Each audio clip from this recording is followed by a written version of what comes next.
क्या आपने कभी सोचा है कि एक नर्स की जरा सी लापरवाही कितनी जिंदगियां खतरे में डाल सकती है? और वही नर्स अगर इन्फेक्शन कंट्रोल में परफेक्ट हो तो वो सैकड़ों जिंदगियों की रक्षक बन सकती है। आज के ये सवाल सिर्फ आपकी परीक्षा के नहीं, ये आपकी जिम्मेदारी और सर्विस स्पिरिट की पहचान है।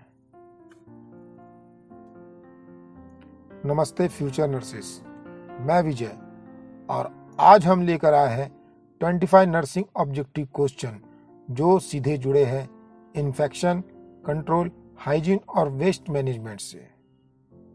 मैं हर सवाल का जवाब सिर्फ बताऊंगा नहीं, उसके पीछे का कॉन्सेप्ट भी समझाऊंगा, ताकि जब आप एग्जाम हॉल में बैठे तो हर आंसर कॉन्फिडेंस के साथ निकल जाए। क्वेश्चन नंबर 1 है, बायोमेडिकल वेस्ट मैनेजमेंट रूल्स पहली बार कब लागू हुए? इसका राइट आंसर है 1998। भारत में 1998 में पहली बार बायोमेडिकल वेस्ट मैनेजमेंट रूल्स लागू किए गए ताकि अस्पतालों, लैब, स्वास्थ्य केंद्रों से निकलने वाले खतरनाक अपशिष्ट का सुरक्षित निपटान सुनिश्चित हो सके। इसका उद्देश्य था संक्रमण, प्रदूषण और पर्यावरणीय जोखिम को रोकना तथा हेल्थ वर्कर्स और कम्युनिटी की सुरक्षा करना। क्वेश्चन नंबर 2, एयरबॉर्न इन्फेक्शन से बचने का सर्वोत्तम तरीका क्या है? इसका राइट आंसर है ऑप्शन नंबर ए, मास्क पहनना और वेंटिलेशन। हवा के जरिए फैलने वाले संक्रमण जैसे टीबी, कोविड-19 और इन्फ्लुएंजा से बचाव के लिए मास्क पहनना और कमरे का उचित वेंटिलेशन बहुत जरूरी है। इससे हवा में मौजूद रोगाणु बाहर निकलते हैं और संक्रमण का प्रसार रुकता है। क्वेश्चन नंबर 3, टॉयलेट का सीट वाटर सोर्स से मिनिमम डिस्टेंस कितना होना चाहिए? इसका राइट आंसर है ऑप्शन नंबर सी, 30 फीट। जल स्रोत और शौचालय के बीच कम से कम 30 फीट की दूरी जरूरी है ताकि मल से दूषित जल पीने योग्य स्रोत तक ना पहुंचे।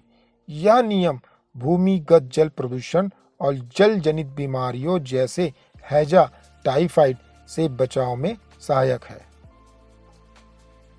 क्वेश्चन नंबर 4, वेस्ट सेग्रीगेशन का प्रिंसिपल क्या है?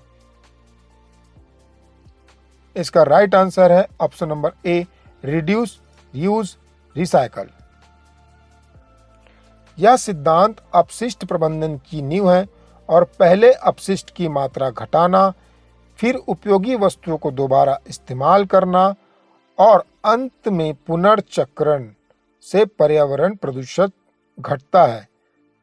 Question number 5, hospital floor cleaning के लिए सबसे अच्छा डिसइंफेक्टेंट कौन सा है? इसका राइट आंसर है option number A, 1% sodium hypochlorite. Sodium hypochlorite 1% एक प्रभावी कीटनाशक है जो अस्पतालों के फर्श, दीवारों और सतहों से रोगाणुओं को नष्ट करता है। यह रक्त शरीर के द्रवों से फैले संक्रमणों को रोकने में अत्यंत उपयोगी है।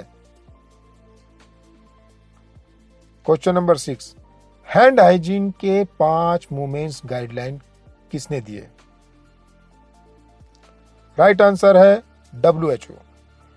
विश्व स्वास्थ्य संगठन ने हाथ की स्वच्छता के 5 प्रमुख क्षण बताए। रोगी को छूने से पहले और बाद में, शरीर के तरल पदार्थ के संपर्क से पहले, साफ गंदे क्षेत्रों के बीच और रोगी के आसपास किसी वस्तु को छूने के बाद। यह संक्रमण नियंत्रण का मुख्य आधार है। ध्यान से सुनिए, ये सवाल सिर्फ याद करने के लिए नहीं है, ये आपको एक रिस्पॉन्सिबल नर्स बनाने के लिए है। क्वेश्चन नंबर 7, फूड कंटेमिनेशन का कॉमन सोर्स क्या है? इसका राइट आंसर है ऑप्शन नंबर ए, डर्टी हैंड्स। गंदे हाथ भोजन तैयार और परोसते समय सूक्ष्म जीवों को सीधे भोजन में पहुंचा देते हैं। यह फूड पॉइजनिंग और गैस्ट्रो एंटेराइटिस जैसी बीमारी का प्रमुख कारण है, इसलिए खाना बनाने से पहले और बाद में हाथ धोना आवश्यक है। क्वेश्चन नंबर 8, बॉइलिंग से कौन से जर्म्स नष्ट नहीं होते?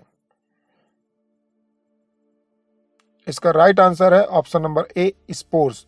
पानी उबालने से अधिकांश बैक्टीरिया और वायरस मर जाते हैं, लेकिन बैक्टीरियल स्पोर्स अत्यधिक तापमान में भी जीवित रहते हैं। इन्हें नष्ट करने के लिए ऑटोक्लेव जैसी उच्च दाब वाली विधि का आवश्यकता होती है। Question number 9, clean India green India slogan का मुख्य उद्देश्य क्या है? इसका राइट आंसर है ऑप्शन नंबर ए, सैनिटेशन अवेयरनेस। यह नारा स्वच्छ भारत और पर्यावरण संरक्षण की जागरूकता बढ़ाने के लिए दिया गया था। इसका लक्ष्य है कि लोग स्वच्छता अपनाएं, पेड़ लगाएं और प्रदूषण मुक्त भारत का निर्माण करें। Question number 10, water borne epidemic का एग्जाम्पल कौन सा है? इसका राइट आंसर है option number A, cholera outbreak. हैजा या कोलेरा दूषित पानी से फैलने वाली तीव्र जल जनित रोग है। किसी क्षेत्र में जब दूषित जल सप्लाई से कई लोग प्रभावित होते हैं तो इसे वाटर बोर्न एपिडेमिक कहा जाता है। सुरक्षित जल ही इसका प्रमुख बचाव है। हॉस्पिटल में मोपिंग टू टर्मिनल क्लीनिंग का शेड्यूल कितने समय किया जाता है? इसका राइट आंसर है ऑप्शन नंबर ए, डेली। अस्पताल में संक्रमण नियंत्रण के लिए फर्श, दीवारें, बेड और उपकरणों की सफाई प्रतिदिन करनी चाहिए। टर्मिनल क्लीनिंग डिस्चार्ज या संक्रमण के बाद की गहन सफाई होती है जो संक्रमण की श्रृंखला तोड़ती है। क्वेश्चन नंबर 12, वेंटिलेशन का minimum air change rate per hour कितना होना चाहिए? इसका राइट आंसर है ऑप्शन नंबर डी, 12। कमरे में प्रति घंटे 12 बार हवा का बदलना आवश्यक है ताकि ताजी हवा आती रहे और दूषित हवा बाहर निकल जाए। इससे कार्बन डाइऑक्साइड, बदबू और सूक्ष्मजीवों का स्तर घटता है। क्वेश्चन नंबर 13, रूम में सनलाइट का क्या लाभ है? इसका राइट आंसर है उपरोक्त सभी। सूर्य का प्रकाश प्राकृतिक कीटाणुनाशक है। यह शरीर में विटामिन डी बनाता है और कमरे की हवा को तेज रखता है। पर्याप्त धूप में फफूंद और जीवाणुओं की वृद्धि भी कम होती है। क्वेश्चन नंबर 14, सैनिटरी वेल की गहराई मिनिमम कितनी होनी चाहिए? इसका राइट आंसर है ऑप्शन नंबर सी, 20 मीटर। सुरक्षित जल के लिए कुआं कम से कम 20 मीटर गहरा होना चाहिए ताकि सतही गंदगी या सीवेज जल स्रोत में ना मिले। यह जल जनित संक्रमणों से सुरक्षा के लिए महत्वपूर्ण मानक है। हर आंसर के पीछे एक लॉजिक छिपा है और वही लॉजिक आपको बाकी से अलग बनाएगा। वाटर फिल्टर कैंडल को कितने बार साफ करना चाहिए? इसका राइट आंसर है option number B, weekly. Candle filter के समय के साथ धूल, कण, सूक्ष्मजीव जमा हो जाते हैं। साप्ताहिक सफाई से फिल्टर की दक्षता बनी रहती है और पानी शुद्ध व पीने योग्य रहता है। क्वेश्चन नंबर 16, WHO के अनुसार सेफ नॉइस लेवल कितना होना चाहिए? इसका राइट आंसर है ऑप्शन बी, 60 डेसिबल। 60 डेसिबल तक की ध्वनि सुरक्षित मानी जाती है। इससे अधिक शोर लंबे समय तक सुनने से कानों की सुनने की क्षमता कम होती है। तनाव और रक्तचाप भी बढ़ सकता है। क्वेश्चन नंबर 17, कम्युनिकेबल डिजीज का मेन प्रिवेंटिव मेथड क्या है? इसका राइट आंसर है ऑप्शन नंबर ए, इम्यूनाइजेशन। टीकाकरण शरीर में रोग प्रतिरोधक क्षमता विकसित करता है जिससे संक्रामक रोग जैसे पोलियो, डिप्थीरिया या खसरा से सुरक्षा मिलती है। यह सार्वजनिक स्वास्थ्य की सबसे प्रभावी रोकथाम रणनीति है। Question number 18, non communicable disease का मेन काउज क्या है? इसका राइट आंसर है ऑप्शन नंबर ए, लाइफ स्टाइल। खराब खान पान, धूम्रपान, शारीरिक निष्क्रियता और तनाव जैसी जीवन शैली की आदतें हृदय रोग, डायबिटीज और कैंसर जैसी बीमारियों का कारण बनती है।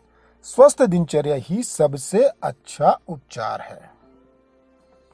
क्वेश्चन नंबर 19, हैंड वॉशिंग का मिनिमम ड्यूरेशन कितना सेकंड होना चाहिए?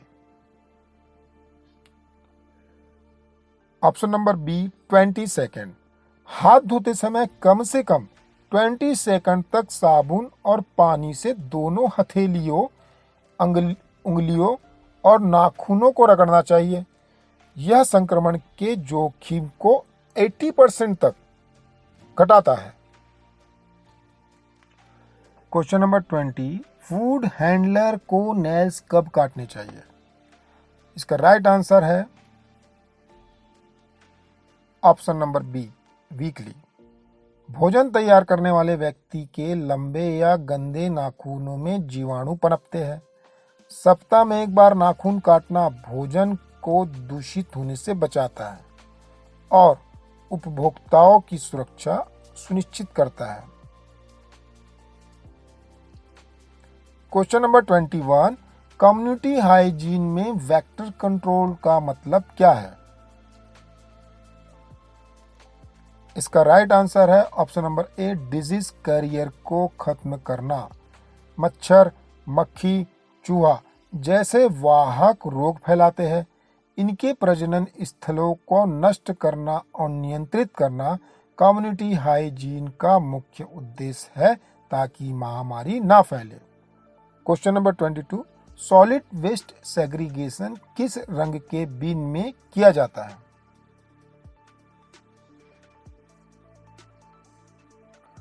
राइट आंसर है option number C, green, blue, black.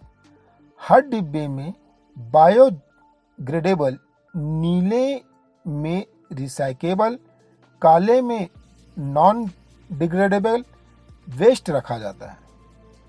यह पृथक्करण कचरे के पुनर्चक्रण व सुरक्षित निपटान में मदद करता है। क्वेश्चन नंबर 23, सेफ वाटर का डेली रिक्वायरमेंट पर पर्सन कुकिंग पर्पस के लिए? इसका राइट आंसर है option number B, 10 litre. WHO के अनुसार भोजन पकाने, साफ सफाई और पीने के लिए एक व्यक्ति को प्रतिदिन लगभग 10 लीटर स्वच्छ पानी की आवश्यकता होती है ताकि स्वास्थ्य और स्वच्छता दोनों सुरक्षित रहे। Question number 24, fly life cycle पूरा करने में कितना समय लगता है? इसका राइट आंसर है option number B, 7 to 10 days. मक्खी अंडे से लेकर वयस्क बनने तक लगभग 7 से 10 दिन में विकसित होती है। इसीलिए नियमित सफाई और कचरे का तुरंत निपटान जरूरी है ताकि संक्रमण फैलाने वाली मक्खियां ना बढ़े। क्वेश्चन नंबर 24, हाइजीन का मेन गोल क्या है? इसका राइट आंसर है ऑप्शन नंबर ए, हेल्थ प्रमोशन और डिजीज प्रिवेंशन। स्वच्छता का मुख्य उद्देश्य स्वास्थ्य को बढ़ावा देना और रोगों की रोकथाम करना है।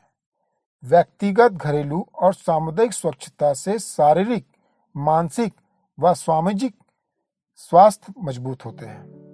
देखिए दोस्तों, नर्सिंग सिर्फ एक पेशा नहीं है, ये एक व्रत है, एक वादा है। हर मरीज की सुरक्षा का, हर जीवन की रक्षा का।